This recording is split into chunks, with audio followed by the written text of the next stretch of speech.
محرم کے حوالے سے ایک بات کر لوں, یہ 10 محرم کا روزہ, رسول اللہ صلی اللہ علیہ وسلم نے ارشاد فرمایا کہ عاشورہ کا روزہ مجھے اللہ کی رحمت سے امید ہے کہ 1 سال کے گناہوں کا کفارہ ہے. بڑی فضیلت ہے.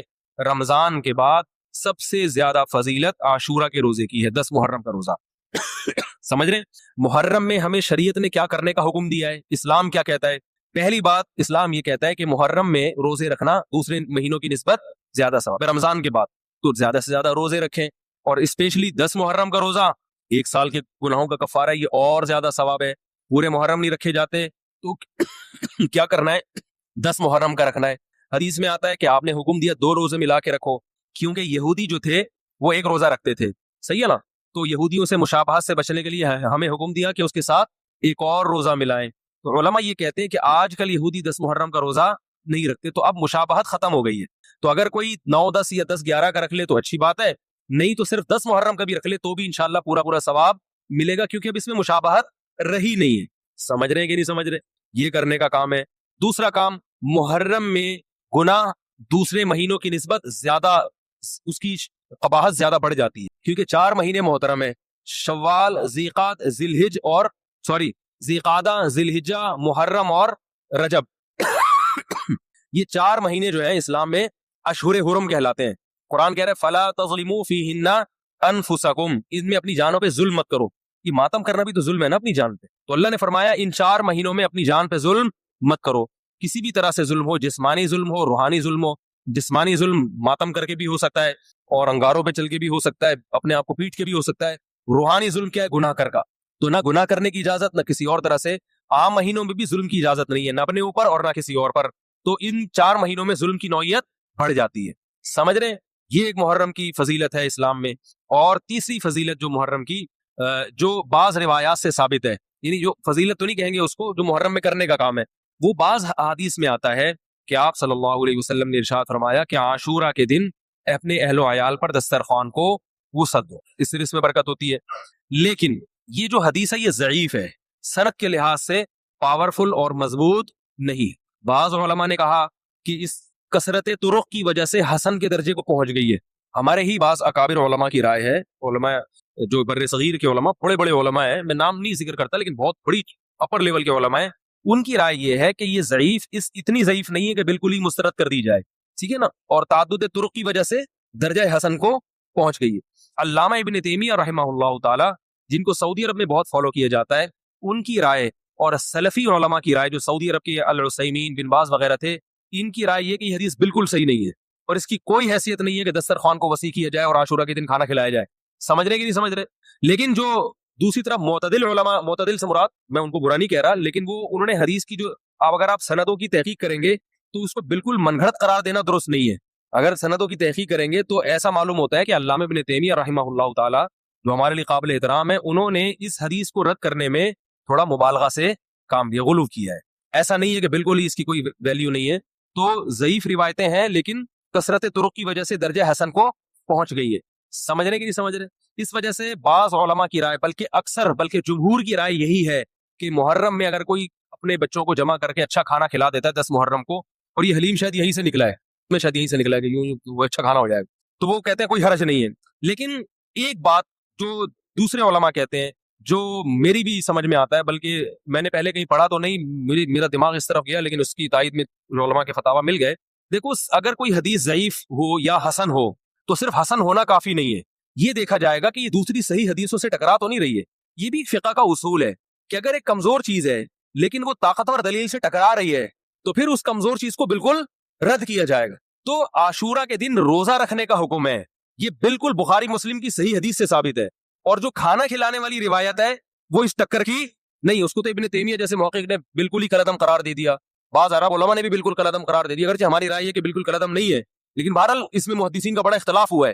جبکہ روزہ رکھنے والی جو روایات ہیں وہ بالکل بے غبار ہیں, ان کو سب صحیح مانتے ہیں.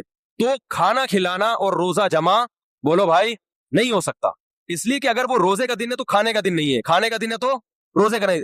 ابن تیمیہ رحمہ اللہ تعالیٰ کی رائے یہ ہے کہ بعض لوگوں نے شیعہ کی مخالفت میں غلو کیا ہے. شیعہ نے اس دن کو چونکہ منحوس بنا دیا 10 محرم کو, تو انہوں نے مخالفت میں اس دن کو ایک سیلیبریٹ کرنے کے لیے نا کھانا کھلانے کا حکم دے دیا کہ ہم منحوس نہیں سمجھتے بلکہ اس کا کیا کریں گے, اپوزٹ, کھاؤ اور کھلاؤ. تو انہوں نے کہا یہ بھی غلو ہوا ہے دوسری طرف. بھائی منحوس نہیں ہے, مبارک ہے ہماری نظر میں, لیکن اتنا مبارک کہ اس میں کھانا کھلانا, اور یعنی عید والا عنصر کھانا کھلانا تو عید کے دن ہوتا ہے نا, تو عید نہیں ہے بہرحال. تو یہ بھی بڑی جاندار بات, اگرچہ یہ عقلی دلیل ہے مگر یہ ایسی نہیں ہے کہ بالکل اس کو کالعدم قرار دے دیا جائے. تو اب علماء نے دونوں حدیثوں کو تطبیق کی کوشش کی علماء نے کہ بھائی کھانا بھی کھلاؤ اور روزہ بھی رکھو, افطاری میں کھلا دو, سحری اور افطاری میں. تو بات یہ ہے کہ افطاری میں اگر آپ کھلائیں گے تو وہ 11 محرم شروع ہو چکی ہوگی, وہ 10 محرم بولو بھائی نہیں رہے گی. دوسرا سحری میں جو کھلانے کا مسئلہ ہے نا, سحری میں, تو سحری میں جب ہم کوئی کہتے ہیں نا فلاں دن یہ کام کرنا ہے فلاں دن, تو اس سے لغت میں جو ذہن میں متبادر ہوتا ہے نا وہ دن کا وقت ہے, وہ 3:30 پونے 4 کا وقت نہیں ہوتا. یہی وجہ ہے کہ جو لوگ اس حدیث پر عمل کرتے ہیں عاشورہ والی, وہ دن میں کھانا کھلاتے ہیں, دوپہر کے ٹائم لنچ کرتے ہیں. وہ افطاری میں تو ویسے ہی دسترخوان وسیع ہوتا ہے بھوک کی وجہ سے. ارے بابا وہ تو ویسے ہی بچوں کو جب روزہ رکھا ہوا ہے تو اچھا کھلاؤ, سحری اچھی کراؤ, اور افطاری وہ تو ویسے ہی بھوک کی وجہ سے رمضان میں دیکھو نا کیسے کھلے دسترخوان ہوتے ہیں. تو میں نے بڑی کوشش کی دونوں حدیثوں کو جمع کریں, لیکن تکلف کے بغیر یہ ممکن نہیں ہے. تو فقہ کا ایک اصول ہے کہ جب کوئی بے غبار صحیح حدیث ہوتی ہے اور اس سے ایک اصول ثابت ہو رہا ہے, تو اس کے مقابلے میں اگر کمزور روایت آئے گی جو اس سے ٹکرا رہی ہوگی, تو اس کمزور روایت کو, اگرچہ وہ موضوع من گھڑت نہیں ہے, لیکن اس کمزور کو اس صحیح حدیث کی مخالفت کی وجہ سے بولو بھائی رد کر دیا جائے. اس لیے میرا نالائق کا موقف یہ ہے, میں بہت نالائق ہوں, میں اتنی بڑی بڑی باتیں کرتا نہیں ہوں, لیکن ساڑی عقلچ یہ چیز آندھی نہیں ہے کہ بھائی جو روزے کا دن ہے وہ بھوکے پیاسے رہنے کا دن ہے, وہ کھانے کھلانے کا نہیں ہے. افطاری میں تو ویسے ہی کھاؤ بھی کھلاؤ بھی. تو اور اس کا نقصان یہ بھی ہوتا ہے کہ لوگوں نے اس کھانا کھلانے کے چکر میں روزے چھوڑ دیے ہیں. سمجھے, جب حلیم پکے گا تو کون روزہ رکھے گا بھائی, ساری رات گھوڑا لگے گا حلیم کا کہ کل دسترخوان وسیع کرنا ہے, تو پھر روزہ گیا, وہ تو تیل لینے گیا, روزہ کون رکھے گا روزہ. تو وہ حدیث صحیح حدیث کی بالکل اس میں ٹائٹ قسم کی مخالفت ہو رہی ہے, ٹھیک ہے نا. نالائق کی رائے, پھر بھی اگر کوئی دوسرے علماء کی رائے کو فالو کرتا ہے تو کھائے بھی کھلائے بھی. میں کہتا ہوں جو مضبوط چیز ہے اس کو لینا چاہیے, جو کمزور چیز ہے اس کو چھوڑ دینا چاہیے. ہمارے حضرت مفتی رشید احمد صاحب رحمہ اللہ ایک بات کہتے تھے کہ جہاں کھانا کھلانے کی حدیث آئے گی نا, وہاں مسلمان اس کو لے ہی لے گا. کھانے پینے کی جہاں بات آئے گی مسلمان کیا کرتا ہے, وہ کہتا ہے بھائی یہ صحیح ہے, یہ بالکل صحیح حدیث ہے, ٹھیک ہے نا. وہ کیا کرتا ہے, جن علماء کی تحقیق ہے وہ تو تحقیق سے کہہ رہے ہیں, لیکن عام پبلک کی عادت یہ ہوتی ہے کہ فتویٰ بھی اسی کا فالو کریں گے جہاں کھلانے کا تذکرہ ہے. تو اب ہمارے کہتے ہیں جہاں کھانا کھلانے کی بات آئی, مسلمان کہتا ہے بس یہ بالکل صحیح بخاری کی طرز پر ہی, بخاری کی شرط پر ہی ہے. تو بھائی بھوکا رہنا عبادت ہے, بھوکا رہنا سنت ہے. بچوں کو تو ویسے ہی کھلاؤ, عاشورہ ہو یا نہیں ہو, اور سحری افطاری کرا دو اچھی سی, روزہ رکھواؤ, اور جو بالکل چھوٹے بچے ہیں وہ تو ویسے ہی کھاتے ہیں. اس لیے, اور پھر اس کا نقصان کیا ہو رہا ہے, حلیم کے گھوٹے لگ رہے ہیں پوری پوری رات بیٹھ, اس کے الگ نقصانات ہیں, سبیلیں لگ رہی ہیں. حضرت حسین رضی اللہ تعالیٰ عنہ تو کربلا میں شدید گرمی میں بھوکے اور پیاسے اپنی جان دیتے ہیں, اور یہاں ہم کیا کر رہے ہیں, کھانا کھا رہے ہیں. قرآن مجید میں ہے نا کہ شیطان نے جب آدم علیہ السلام کو سجدے سے انکار کیا تو اس نے کہا تھا لا تجیدو اکثرہم شاکرین, کہ اللہ ان میں سے تو دیکھے گا کہ اکثر لوگ تیرے شکر گزار نہیں ہوں گے. یعنی شیطان نے جس چیز کو فوکس کیا وہ یہ کہ ان کے دلوں میں ناشکری پیدا کرو, ناشکری, احسان فراموشی. اس سے ہمیں یہ پتہ چلتا ہے کہ جو لوگ احسان فراموش نہیں ہوتے وہ شیطان کے بہکاوے میں نہیں آتے. تو احسان فراموشی مخلوق کی بھی ہوتی ہے. کسی نے آپ پر احسان کیا, جب آپ ضرورت مند تھے, آپ کو اس کی ضرورت تھی تو آگے پیچھے پھر رہے تھے, جب ضرورت پوری ہو گئی تو آپ نے اس کو بھلا دیا. احسان فراموشی کی یہ والی قسم بھی مارکیٹ میں بہت زیادہ پائی جاتی ہے. اور احسان فراموشی کی ایک اور قسم ہے, ایک تو ہے مخلوق کی احسان فراموشی, ایک ہے جس نے پیدا کیا اس کی احسان فراموشی. یہ والی قسم اور بھی زیادہ پائی جاتی ہے. یہ دنیا کا عجیب نظام ہے کہ جس نے کم احسان کیا ہو اس کے احسان کو کسی حد تک یاد رکھا جاتا ہے. جن کے احسانوں میں ہم ڈوبے ہوئے ہوتے ہیں سب سے پہلے انہی کو لوگ بھولتے ہیں. کسی نے آپ کا ذرا سا کوئی کام بنا دیا, آپ کی گاڑی خراب ہو گئی تھی, دھکا لگا دیا, وہ پھر بھی تھوڑا بہت یاد رہ جاتا ہے انسان. لیکن کچھ لوگ ایسے ہیں جن کے احسانات کے سمندر میں انسان ڈوبا ہوا ہوتا ہے, لیکن ہماری سوسائٹی میں سب سے زیادہ فراموش انہی کو کیا جاتا ہے. سب سے پہلے انسان ڈوبا ہوا ہے اللہ کے احسانات میں, اس کے بعد والدین. ہماری سوسائٹی میں آپ جتنا لبرل طبقے کی طرف جائیں گے، جتنا سیکولر طبقے کی طرف جائیں گے، بلکہ میں صاف لفظوں میں جتنا پڑھے لکھے طبقے کی طرف جائیں گے، جس کو آج کی اصطلاح میں پڑھا لکھا کہا جاتا ہے، وہ سب سے زیادہ خدا کو بھولے گا اور اس کے بعد اپنے والدین کو بھولے گا۔ ان پڑھ لوگ پھر بھی ماں باپ کی مان رہے ہوتے ہیں، سب سے زیادہ اللہ کو، اس کے بعد والدین۔ اور جو لبرل اور سیکولر طبقہ ہے اس کے ہاں سب سے زیادہ حقوق گرل فرینڈ کے ہوتے ہیں۔ سب سے زیادہ حقوق کس کے ہوتے ہیں؟ جو آپ کی دوست ہے، جس سے حرام رشتہ ہے، حالانکہ اس کا آپ پر کوئی احسان نہیں، ایک ہوس ہے اس کو بھی اور آپ کو بھی۔ یہ ہے ہماری سوسائٹی میں جو مغربی دنیا سے خرابی آ رہی ہے نا، مغربی دنیا سے۔ یہ ہمارا اپنا نہیں ہے، یہ جو کلچر ہے اب جس طرف ہم جا رہے ہیں، یہ ہمارا اپنا نہیں ہے، یہ امپورٹ ہو رہا ہے، باہر سے آ رہا ہے۔ ان ملکوں سے گھڑیاں بھی آ رہی ہیں، ان ملکوں سے موبائل بھی آ رہے ہیں، ان ملکوں سے گاڑیاں بھی آ رہی ہیں، تو ان ملکوں سے کلچر بھی آ رہا ہے۔ افسوس اس پر نہیں ہے کہ ان ملکوں سے یہ کلچر کیوں آ رہا ہے، افسوس اس پر ہے جیسے ان کی گاڑیوں کو ہم اچھا کہتے ہیں، ان کے موبائلوں کو ہم اچھا کہتے ہیں، ان کے اس بدترین کلچر کو بھی اچھا کہنا بولو شروع کر دیے۔ اتنا افسوس ہوتا ہے، اتنا افسوس ہوتا ہے کہ جب پتہ چلتا ہے جی یہ گرل فرینڈ بوائے فرینڈ تو اب معاشرے میں کوئی بری چیز رہی نہیں ہے۔ بھنگیوں والا کام، چماروں والا کام، زانی تو بھنگی سے بدتر چیز ہے، بھنگی بھی اس سے اچھا ہے۔ انہو کان فاحشۃ وساء سبیلا، قرآن کہہ رہا ہے انتہائی غلیظ اور گندا راستہ ہے اپنی خواہش کو پورا کرنے کا، گدھے گھوڑوں والا راستہ ہے۔ یہ کام گدھے گھوڑے کرتے ہیں کہ جس پہ دل آ گیا اپنی خواہش پوری کر لی۔ آج انسان کی پہچان اس کی ڈریسنگ سے، اس کی دولت سے اور اس کی دنیاوی کامیابی سے ہے۔ دنیا میں کوئی کامیاب ہو گیا، عزت مل گئی، شہرت مل گئی، پیسہ مل گیا، کامیاب ہے، اسی سے اس کی پہچان ہے۔ تو سب سے زیادہ احسان فراموشی کس کے ساتھ ہو رہی ہے ہماری سوسائٹی میں؟ اللہ کے ساتھ، اس کے بعد والدین کے ساتھ، اور جس سے کوئی رشتہ ہی نہیں ہے سب سے زیادہ حقوق اس کے بیان کیے جا رہے ہیں۔ بتاؤ ایئر ہوسٹس کا آپ کے ساتھ کوئی رشتہ ہوتا ہے جب آپ بس میں جہاز میں سفر کرتے ہو؟ سب سے اچھا سلوک اس کا آپ کے ساتھ ہوتا ہے جہاز میں۔ کسٹمر اور سیلر کا آپس میں کوئی رشتہ ہوتا ہے؟ بولو نا، کوئی رشتہ نہیں۔ سب سے زیادہ اخلاق جو بیچنے والا، جو کسٹمر، دیکھو نا آپ ہائی وے کی طرف نکلتے ہیں تو جو ہوٹلوں میں جو ملازم ہوتے ہیں نا، وہ روڈ پہ آ کے آپ سے کیسی بھیکاریوں کی طرح آپ سے مطالبہ کر رہے ہوتے ہیں کہ سر پلیز آپ یہاں تشریف لے آئیں۔ ہوتا ہے کہ نہیں ہوتا؟ کوئی رشتہ ہے اس کا آپ کے ساتھ؟ کوئی احسان اس نے کیا؟ آپ کھا کر بھی اس پر احسان نہیں کر رہے، وہ آپ کو اپنے ہوٹل پہ بٹھا کے بھی احسان نہیں کر رہا، اس کی قیمت لے رہا ہے آپ سے۔ تو دو طرح کے لوگ ہوتے ہیں، کچھ الٹے کر رہے ہوتے ہیں اس لیے کہ الٹے کام کرنے کا ان کو شوق ہوتا ہے، کچھ الٹے اس لیے کر رہے ہوتے ہیں کہ اس الٹا کرنے سے اس سے زیادہ الٹی چیزیں سیدھی ہو رہی ہوتی ہیں۔ سمجھ میں آ رہی ہے بات؟ اور زیادہ الٹی چیزیں کیا ہو رہی ہوتی ہے؟ اس سے سیدھی ہو رہی ہوتی۔ جیسے آپ اپنے بچے کو کڑوا سیرپ پلا رہے ہو، وہ منہ بنا رہے، وہ چیخ رہا ہے، آپ چیخنے دیتے ہو، آپ کہتے ہو یہ چیخ برداشت ہو جائے گی لیکن اس کی بیماری بالآخر ٹھیک ہو جائے گی۔ تو دنیا میں کبھی بھی جو آدمی سخت مزاج ہوتا ہے نا، جس کی طبیعت میں لچک نہ ہو، وہ دنیا میں کبھی بھی کچھ بھی نہیں کر سکتا۔ جو چاہتے ہیں نا، یہ جو میں نے ایک واقعہ سنایا تھا کہ میں جہاز میں جا رہا تھا، ایک صاحب میرے پاس آ کے بیٹھ گئے، بڑے وہ کوئی ٹی وی کے کوئی بڑے مشہور اداکار بھی تھے، اب ان کو نہیں پتا چلے گا، پرانی بات ہو گئی۔ پہلے میں تھوڑا یہ نہیں بتا رہا تھا ٹی وی کے اداکار تھے، میں نے ویسے ہی بتا دیا تھا تاکہ وہ یہ نہ کہیں گے میرے بارے میں صاحب نے کہا، بڑے اداکار تھے۔ تو مجھے ایک دن کہنے وہ جہاز میں نا میرے سے گپ شپ ہو گئی، جب بچپن میں ہم نے ان کو دیکھا ہوا تھا تو میں تو پہچان نہیں رہا تھا، وہ تو کافی ایجڈ ہو گئے، تو انہوں نے مجھے وہ نہیں 50-50 میں وہ جو، میں نے کہا اچھا بھائی۔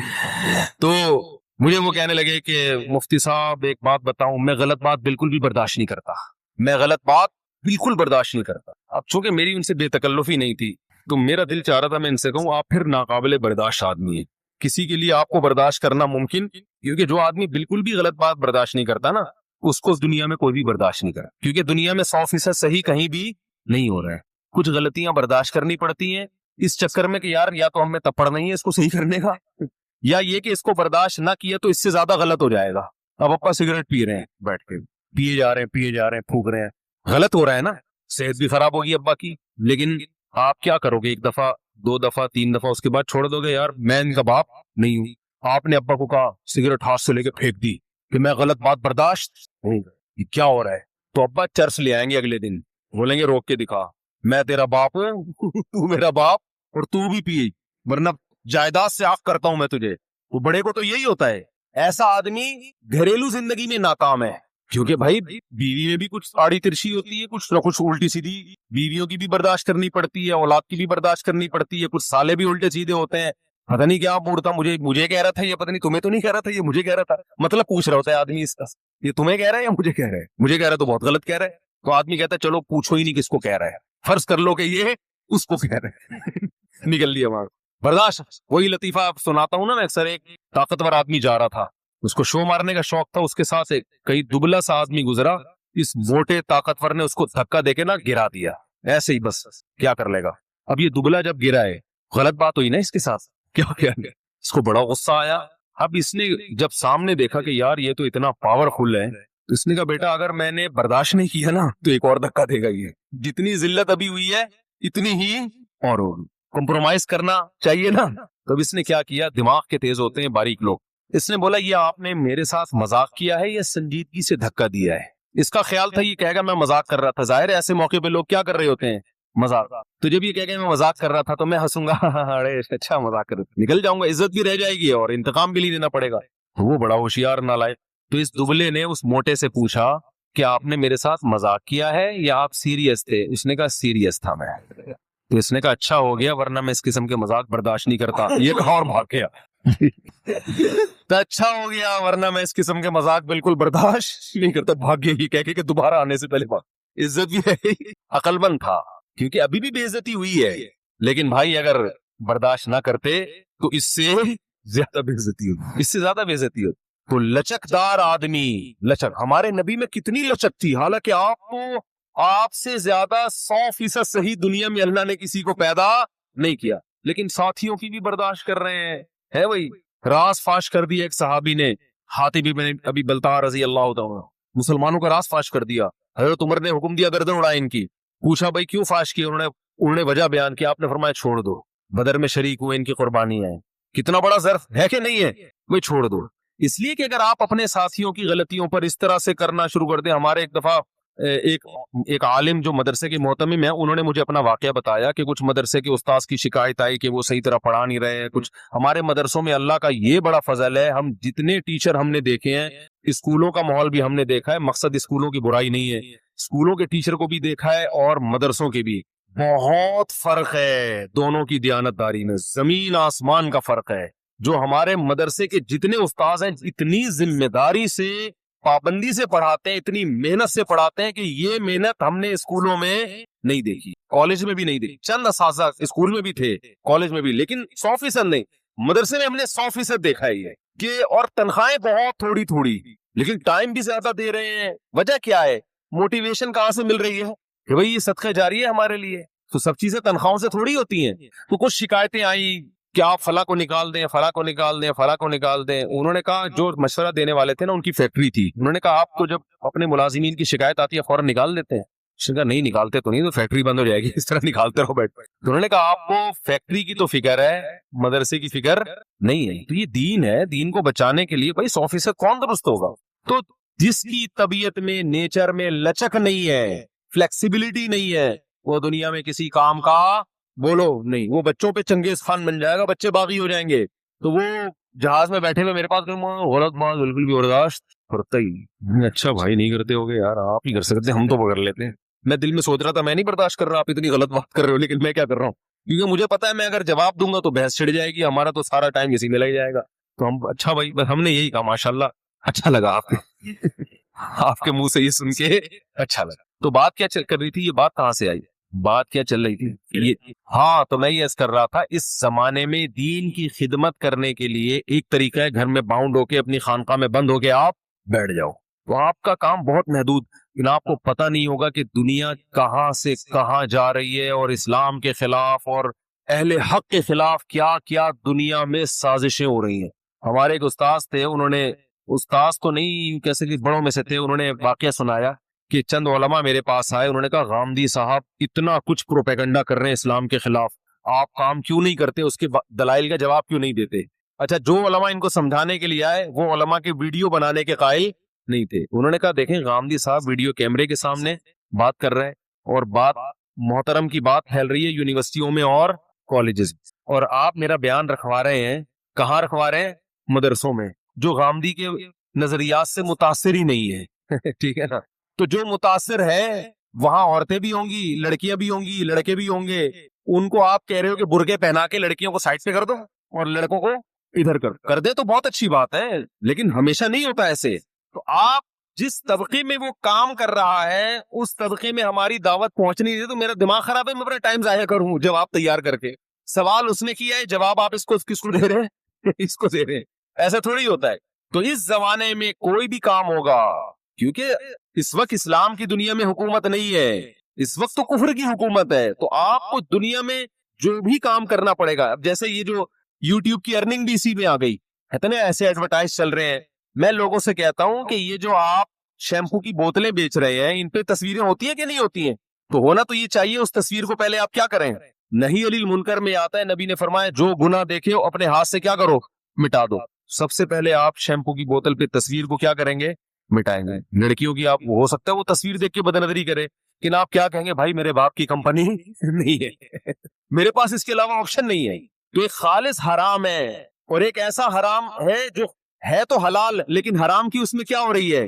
آمیزش ہو رہی ہے. تو یہ فرق آج کرنا پڑے گا, لیکن یہ فرق جب کوئی دوسرا پیسہ کما رہا ہوتا ہے نا تو پھر لوگ نہیں کر رہے ہوتے. جب خود مبتلا ہوتے ہیں تو پھر کیا کرتے ہیں؟ فوراً کرنا شروع کر دیتے ہیں. اسلامک بینکنگ حرام ہے, ناجائز ہے, ساری دنیا بہت عرصے تک چیختی رہی. بہت سے لوگ, کچھ تو بیچارے علماء تھے جو جن کی رائے یہی تھی, وہ تو دلائل کی دنیا میں ان کی رائے تھی, وہ اب بھی ہے, لیکن بہت سے لوگ اب صاحب ایک ہی کان ادھر سے پکڑو کان ادھر سے پکڑو.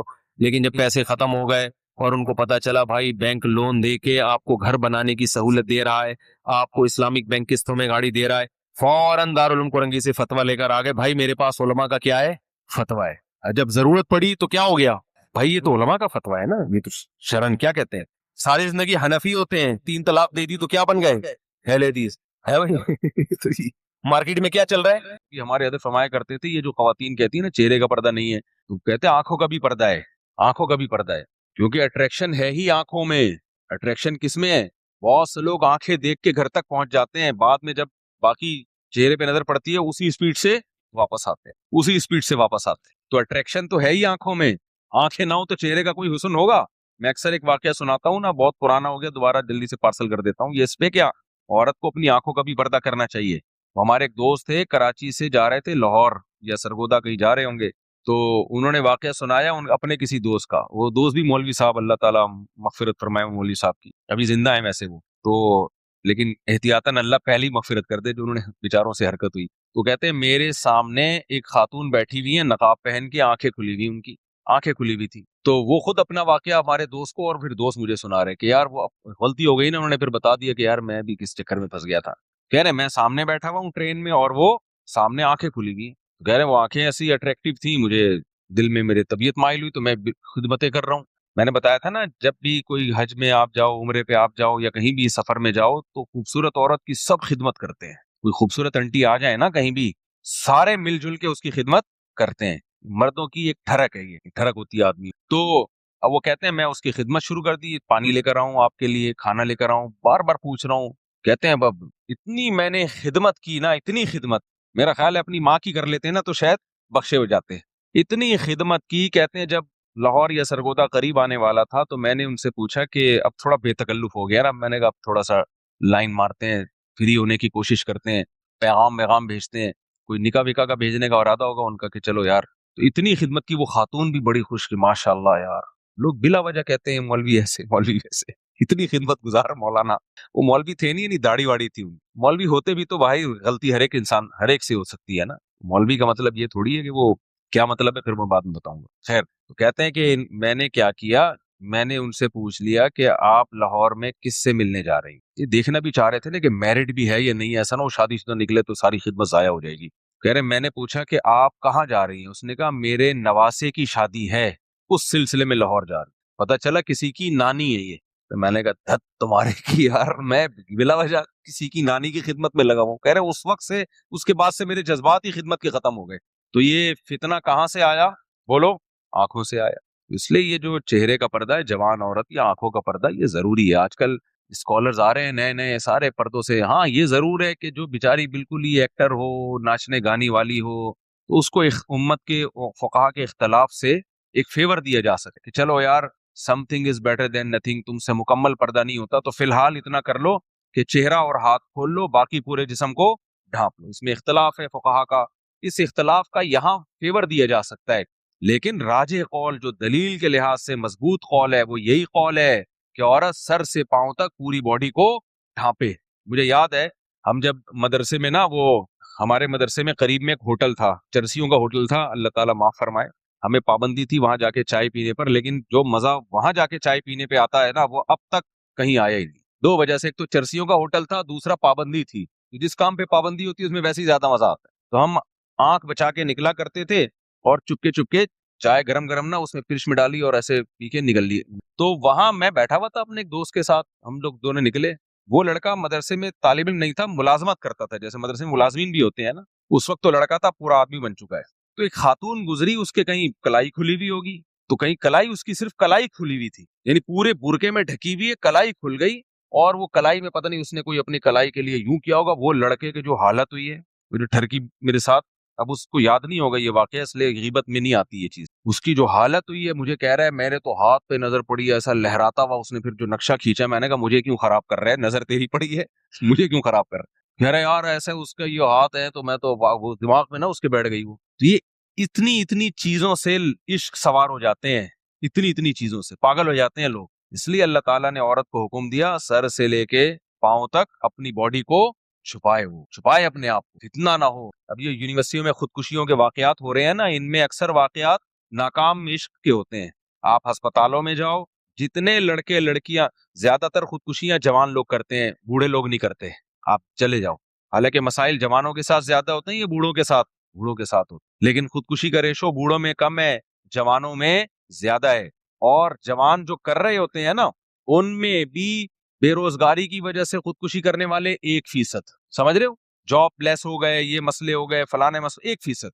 99% جو لڑکے اور لڑکیوں میں خودکشی ہے وہ ناکام محبت, ناکام عشق. اور یہ عشق کیوں پیدا ہوا؟ بد نظری سے. کیوں بھائی, جب آپ کو اللہ نے حکم دے دیا قُل لِّلْمُؤْمِنِينَ يَغُضُّوا مِنْ أَبْصَارِهِمْ, کہ مومنین سے کہہ دیں اپنی نگاہوں کو جھکائیں, جھکانا سیکھیں نا بھائی, کیوں نظر اٹھا رہے ہیں؟ اور یہ جو عمر ہے نا 13 سال سے لے کے 25, 26, 27, 28, 30 سال تک کی عمر, اس میں تو نظر کی حفاظت انتہائی زیادہ ضروری ہے. 30 سال کے بعد تھوڑا انسان کی ٹھڑک کم ہونا شروع ہوتی ہے, اگر شادی شدہ ہو. شادی شدہ نہیں تو وہ بھی کم نہیں ہوگی. یہ جو عمر ہے تو بہت ڈینجرس عمر ہے, بہت, یہ عشق معاشقے کی عمر ہے. 30 سال کے بعد عشق نہیں ہوتا. اگر کوئی کہہ رہا ہے نا 40 سال کا مجھے عشق ہو گیا, شو مار رہا ہے. کیا کر رہا ہے یہ شو مار رہا ہے. 40 سال 50 سال کے بعد عشق نہیں ہوتا, محبت ہوتی ہے, عشق نہیں ہوتے. عشق معاشقے یہ 13 سال جب آپ کا جو ٹیسٹوسٹیرون لیول ہے وہ انتہائی ابل رہا ہوتا ہے, وہ جو ہارمونز ہے نا 16 سال میں یہ ڈاکٹر کہتے ہیں انتہائی پیک پر ہوتے ہیں. یہ جو شہوت ہے نا انسان کی, جو ٹیسٹوسٹیرون, جو مردانہ ہارمونز ہیں, جو ریسرچ ہے وہ یہ کہ 16 سال میں یہ انتہائی پیک پر ہوتے ہیں. اور ہماری گورنمنٹ کیا قانون بنا رہی ہے, 16 سال میں شادی الاؤ نہیں ہے. پاگل کے بچے, یہ سالے نہ شریعت کو مانتے ہیں نہ میڈیکل سائنس کو مانتے ہیں. سمجھ میں آ رہی ہے؟ اور یہ گوروں کی ریسرچ ہے, یہ مسلمانوں کی نہیں ہے, گوروں کی ریسرچ ہے کہ سب سے زیادہ جو زنا کا خطرہ جس عمر میں ہے, عشق معاشقے کی جو عمر ہے وہ کون سی ہے؟ 15 بھی ہے, 14 بھی ہے, 13 بھی ہے. یہ نہیں کہ اس میں کم ہوتے ہیں جذبات, نہ, وہ جذبات بڑھتے ہیں 16 سال کی عمر تک. اس کے بعد بولو نیچے آنا شروع, پھر ہوتے اتنے نیچے آتے ہیں 50, 55, 60 سال میں جا کے پھر نوجوان کہتا ہے اب مجھے شادی کے بارے میں سوچ لینا چاہیے. میں ایسے لوگوں سے کہتا ہوں اب آپ اس تکلف کی ضرورت بولو نہیں ہے, کائنڈلی اب آپ یہ تکلف مت کریں. ہاں پہلے سے شادی ہوئی بھی ہو نا تو چلتا رہے گا, جو قوت انسان کی استعمال ہوتی رہتی ہے وہ جوان رہتی ہے قوت.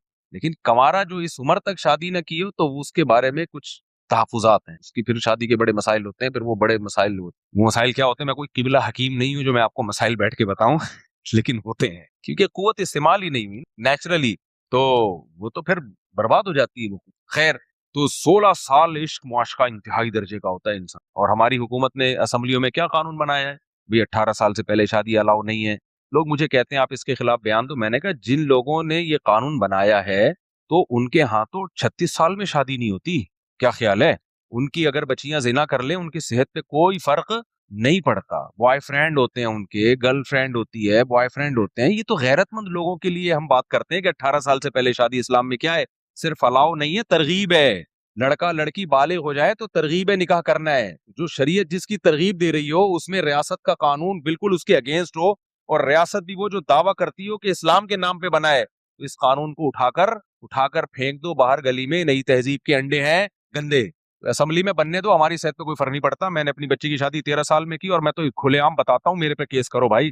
میں نے کم عمری میں بچی کی شادی کی ہے, کیس کرو نا میرے اوپر, کیوں نہیں کرتے؟ اور میرے اوپر بند کیا نا تو 100 لوگوں کی میں اور کرواؤں گا پھر باہر نکلتے ہی, سمجھ رہے ہو. میں نے 2 بھانجیوں کی شادی 13 سال میں کی ہے, اپنی بیٹی کی شادی 5-6 سال ہو گئے اس کی شادی کو الحمدللہ, اور ایک بیٹی کی 16 سال میں شادی کی ہے.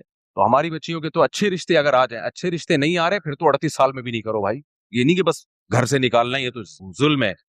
اچھا رشتہ جب آ جائے, حدیث میں آتا ہے جب تمہاری طرف کوئی اچھا رشتہ آ جائے تمہاری بیٹی کے لیے, نبی صلی اللہ علیہ وسلم کی حدیث ہے, اس کے مقابلے میں اسمبلیوں کے بنائے ہوئے قانون کی 2 ٹکے کی حیثیت نہیں. اس کو حیثیت دینا کفر ہے, کوئی حیثیت نہیں. ابھی کچھ دن پہلے کچھ علماء کی گروپ میں بحث ہو گئی کہ حکومت نے جو ایکچولی قانون بنایا ہے اس کو ہمیں دوسرے پہلو سے بھی دیکھنا چاہیے. میں نے کہا آپ دیکھ لیں, آپ کے پاس فالتو ٹائم بہت زیادہ ہے.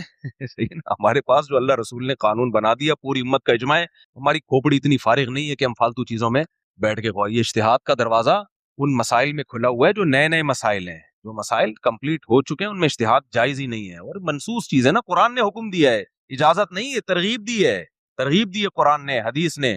تو جو ترغیبی حکام ہے, دیکھو کچھ لوگ کہتے ہیں اسلام نے فرض تو نہیں کیا نا اس کو, کہ 18 سال سے کم عمر میں شادی فرض تو نہیں ہے نا, تو جائز ہی ہے نا. تو جو کام مباح ہوتا ہے حکومت اس میں قانون سازی کر سکتی ہے. خوب سمجھ لیں, جو مباح یا جائز کام ہوتے ہیں ان کی 2 قسمیں ہیں. ایک تو وہ جائز ہوتا ہے جس کو ہم کہتے ہیں کہ مباح الاصل, یعنی ہر چیز اصل میں حلال ہے جب تک کہ اللہ اس کو حرام نہ کر دے, تو اس میں تو حکومت قانون سازی کر سکتی ہے. جیسے آپ روڈ پہ چلتے ہوئے جا رہے ہو, لال بتی پہ رکنا شریعت میں کوئی وہ نہیں ہے بھائی, جائز بھی ہے, آپ رکنا چاہو رک جاؤ, جانا چاہو چلے جاؤ, تو یہ مباح الاصل ہے. لیکن حکومت نے قانون بنا دیا کہ جب لال بتی ہوگی تو آپ کو رکنا پڑے گا, تو یہاں حکومت قانون سازی کر سکتی. لیکن ایک جائز وہ ہوتا ہے جس کو شریعت نے باقاعدہ قانون بنا کے جائز قرار دیا ہو, لیگل قرار دیا ہو. جیسے کسی ملک میں قانون بنا کے یہ لیگل ہے, اس پہ کوئی پابندی نہیں ہے, اب اس کے خلاف کوئی شخص واحد اگر قانون بنائے گا تو یہ حکومت کے ریٹ کو چیلنج کرنے والی بات ہو. مثال کے طور پر گورنمنٹ آف پاکستان یہ قانون بنا دیتی ہے, جیسے کہ بنا ہوا ہے قانون کہ 18 سال کی عمر کے بعد کوئی اگر مرد اپنی شادی خود کرنا چاہے تو کر سکتا ہے نا. تبھی کورٹ میرج لڑکے جا کے کر لیتے ہیں. اگر باپ آ کے کہتا ہے کہ نہیں میں شادی کو نہیں مانتا, تو حکومت کیا کہتی ہے, بھائی گورنمنٹ نے پراپر وے میں اجازت دی ہے کہ 18 سال کے بعد آپ نکاح کر سکتے ہیں, تو یہ جائز ہے, حکومت نے پراپر اس کو جائز قرار دیا ہے, قانون کا حصہ بنا دیا ہے. لہذا اب اگر باپ کہہ رہے ہیں کہ میری پرمیشن نہیں ہے تو آپ ریاست کے قانون کے خلاف نہیں جا سکتے, وہاں بھی تو باپ یہی کہے گا اگر دلیل دے کہ جی ریاست نے 18 سال کے بعد نکاح کی اجازت دی ہے نا, لازم تو قرار نہیں دیا ہے, حلال ہی ہے نا, واجب تو نہیں ہے, لہذا میں اس قانون کو چیلنج کر کے تبدیل کرتا ہوں. تو حکومت کیا کہے گی, بھائی جب ہم نے پراپر وے میں قانون کا حصہ بنا دیا ہے, اس کو جائز قرار دے دیا ہے, تو پھر اس کو نہ ماننا یہ حکومت کے رٹ کو چیلنج کرنے کی بات ہے, یہ بغاوت کے زمرے میں آئے گا. پھر یہ سمجھ رہے ہو کہ نہیں سمجھ رہے؟ تو اللہ تعالیٰ نے ایسا نہیں ہے کہ ہمیں آزاد چھوڑا ہو کہ 18 سال سے پہلے کرنی ہے پہلے کر لو, بعد میں کر لیے بعد میں. اللہ نے باقاعدہ اجازت دی ہے کہ بالغ ہونے کے بعد لڑکی یا لڑکے کا نکاح کر سکتے ہو, یہ لیگل ہے. اب اس میں کوئی بھی کہیں بھی قانون بنتا ہے کہ انلیگل ہے, تو یہ قانون اسلام کے قانون سے کیا ہوگا, ٹکرائے گا. تو اس لیے ایسے قوانین کو توڑنے کا ثواب حاصل کیا کرو, سمجھتے ہو؟ ایسے قوانین کو توڑنے سے کیا ملتا ہے, تھوڑا ثواب نہیں ملتا, بہت ثواب ملتا ہے, کیونکہ اللہ کہتا ہے تو صحیح معنوں میں توحید پرست ہے. صحیح ہے, تو حکومت کی خدا کے ہاں جہاں جائز قوانین ہے جو اسلام کے اگینسٹ نہیں ہے اس میں تو مانا جائے گا. اسلامی حکومت ہے بھائی, مسلمانوں کے ہم ساری زندگی دفاع کرتے رہتے, پاکستان اسلامی کنٹری ہے, پاکستان اسلامی کنٹری ہے, پاکستان اسلامی کنٹری ہے, یہاں بغاوت جائز نہیں ہے, یہاں بغاوت جائز. قانون کیا بن رہا ہے, 18 سال سے پہلے آپ نکاح نہیں کر سکتے, تو اٹھا کے پھینک دو باہر گلی میں, نئی تہذیب کے انڈے ہیں گندے.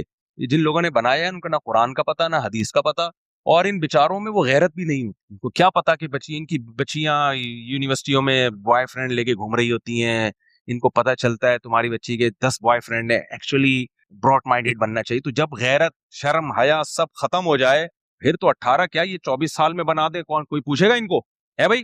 تو اس لیے میں تو ابھی پھر میں نے کہا ایک اور جو ہے نا, جو میری باقی بیٹیاں بھی ہیں, ارادہ یہی ہے کہ جیسے ہی رشتہ آئے گا ہم کیا کریں گے, رشتہ ہو فرشتہ ہو, تو ہم نہیں انتظار کرتے بھائی، ہم پاگل تھوڑی ہیں بچیوں کا مستقبل تباہ کریں، کیونکہ بعض دفعہ اچھا رشتہ ہاتھ سے نکل جاتا ہے. اب بچی کے، میں نہیں کہہ رہا آپ کریں یہ کام، لازمی کریں، اچھا رشتہ آئے تو کریں آپ، کیونکہ نبی کی حدیث ہے اذا خطب الیکم من ترضون دینہ وخلقہ فزوجوہ، جب تمہاری طرف کوئی ایسا شخص نکاح کا پیغام بھیجے جس کے دین اخلاق سے تم مطمئن ہو تو نکاح کر دو. الا تفعلوہ تکن فتنۃ فی الارض وفساد عریض، یا فساد کبیر، او کما قال صلی اللہ علیہ وسلم. اگر نہیں کرو گے تو بڑا فساد پھیلے گا سوسائٹی میں. یہ بڑا فساد یہی ہے، معاشقے ہوں گے جو ہو رہے ہیں یونیورسٹیوں میں. میں نے 16 سال کی لڑکیوں کو خودکشی کرتے ہوئے دیکھا ہے اپنی زندگی میں، ہسپتالوں میں. ناکام عشق، سمجھتے ہو کہ نہیں سمجھتے؟ حکومت کہے گی مرنے دو، عشق ہو گیا، شادی نہیں کرنا. جب باپ کو پتا چلے لڑکی عشق میں پاگل ہو گئی ہے، مر جائے گی، تو شریعت کیا کہتی ہے؟ لن تر للمتحابین مثل النکاح، یہی کہتی ہے نا حدیث. بھائی محبت کر رہی ہے نکاح کر لو. قانون کہہ رہے ہیں نہیں نکاح نہیں ہونے دو. تو جو اتنے عشق میں پاگل ہو گئے ہوں اور پھر یونیورسٹیوں میں کوئی ایجوکیشن رکھ دیا آپ نے، لڑکے لڑکیوں کے ساتھ بٹھا کے پڑھا رہے ہو، سارے حرام کاری کے دروازے چوپٹ کھول دیے، اور جو حلال تھا اس پہ قانون سازی ہو کے بند. اس لیے اس قانون کی کسی بھی غیرت مند مسلمان کی نظر میں 2% کی حیثیت بولو نہیں ہے، 2% کی حیثیت نہیں. جیسے دوسری شادی بھی پاکستان میں قانون ہے کہ پہلی بیوی کی مرضی کے بغیر الاؤ نہیں ہے، اس کی ہماری نظر میں الحمدللہ 2% کی حیثیت نہیں. کیونکہ اگر اس قانون کی ہماری نظر میں 2% کی بھی حیثیت ہوتی نا، تو میں اتنا بڑا مجرم ہوتا کہ میں نے جن سے نکاح کیا، ظاہر ہے وہ بھی کسی کی بیٹیاں تھیں نا، ان کو تحفظ حکومت نے تھوڑی دینا تھا، ان کو حکومت نے تھوڑی تھا. میرے تو ستیلے بچے بھی ماشاءاللہ بڑے ہو گئے، ان کو کہاں سرپرستی ملتی؟ یہ پاگل کے بچے بیٹھے ہوئے اسمبلیوں میں، سمجھ رہے ہو؟ تو ان سے زیادہ امیدیں نہیں لگاؤ. اور اسلامی نظریاتی کونسل بھی اللہ ہدایت دے اس کو، بیٹھے ہوئے کر کے لکھ رہے ہوتے ہیں. تو کچھ کام اچھے بھی کر رہی ہوتی ہے اسلامی نظریاتی کونسل، سارے کام غلط نہیں کر رہی ہوتی، لیکن جن کاموں پہ ان کو زیادہ فوکس کرنا چاہیے وہ ہو نہیں رہا. کچھ لوگ اچھے بھی ہیں اسلامی نظریاتی کونسل میں، لیکن کام جس طرح ہونا چاہیے اس طریقے سے ہو نہیں رہا. خیر کیا بولو، پھر میں ادھر کہیں اور کو نکل لیے. تو اس لیے میرے بھائی، پاکستان اسلامی مملکت جب ہم کہتے ہیں نا، تو اس کا مطلب یہ نہیں ہوتا کہ سارے قانون اسلامی ہیں. اس کا مطلب یہ کہ پاکستان کا آئین یہ ہے، وہ یہ کہتا ہے کہ ہم اسلام کے خلاف کوئی قانون بنائیں گے نہیں. تو اس نے اسلام کا التزام کیا ہے، اس التزام کی بیس پہ ہم اس کو کہتے ہیں اسلامی مملکت ہے. اس کی مثال ہے جیسے مسلمان کلمہ پڑھ لے تو وہ کہتا ہے میں اسلام کے حکام کو فالو کروں گا، اس بیس پہ اس کو مسلم کہا جاتا ہے. اگر وہ فالو نہیں کر رہا تو پھر اس کو گنہگار مسلمان کہا جائے گا اور مجبور کیا جائے گا کہ آپ جب اسلام کا آپ نے التزام کیا تو فالو کیوں نہیں کر رہے.